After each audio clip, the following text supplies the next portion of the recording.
सदर ही टीम रात्री पहाटे 3 वाजता इथं सुगाव येथे हजर झाली। त्यानंतर 6 वाजता शार्प टीम इथं नदीपात्रामध्ये आली। त्यांचं ते 6:30 वाजता त्यांचं काम चालू झालं। चालू झाल्यानंतर एका बोटमध्ये 6 जण, एका बोटमध्ये 5 जण बसले होते। त्याच्यामध्ये एक स्थानिक नागरिकसुद्धा बसलेला होता। त्याचं गणेश मधुकर देशमुख नाव आहे त्या मुलाचं। आणि त्याच्यानंतर 2 अधिकारी याच्यामध्ये होते। 23 जण जवान होते। त्याच्यानंतर ते पाण्याच्याकडे आल्यानंतर त्यांचं ते पाण्याचं काम चालू होतं। पण हे स्थिर पाणी जास्त दाबत असल्यामुळं, एकत्र पाणी ओढत असल्यामुळं त्यांना ते जजमेंट आलं नाही। ते मशीन त्यांचं बंद पडलं। दुसऱ्या मशीनच्या सहाय्याने मस काढण्याचा प्रयत्न केला, पण ते पण मशीन बंद पडलं। बंद पडल्यानंतर त्या बोटने 3-4 चक्रा मारून बोट उलटी झाली।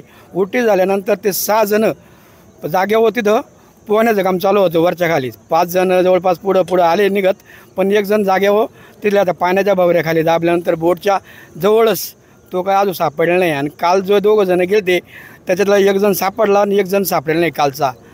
पण स्थिती भयानक होती ही पाण्याची, जी मी पाहिली। ॲक्च्युली मी प्रांतसाहेबांना फोन केला, PI साहेबांना फोन केला, मंडलाधिकारी यांना फोन केला, गायकवाड तात्यांना फोन केला। त्यांनी मला संपूर्ण टीमवाल्यांनी पुरेपूर साथ दिली आणि त्यांनी त्यांच्या पद्धतीने काम चांगलं केलं। पण एवढी दुर्दैवी घटना व्हायला लागत नव्हती, एवढीच माझी एक अपेक्षा होती सर। काल सुगाव परिसरामध्ये 2 मुलं पोहण्यासाठी आले होते। दुर्दैवानं त्यांचा पाण्यात पडून त्यापैकी 1 जणाची बॉडी रिकवर झाली आहे आणि 1 जणाची बॉडी अजूनही रिकवर व्हायची होती।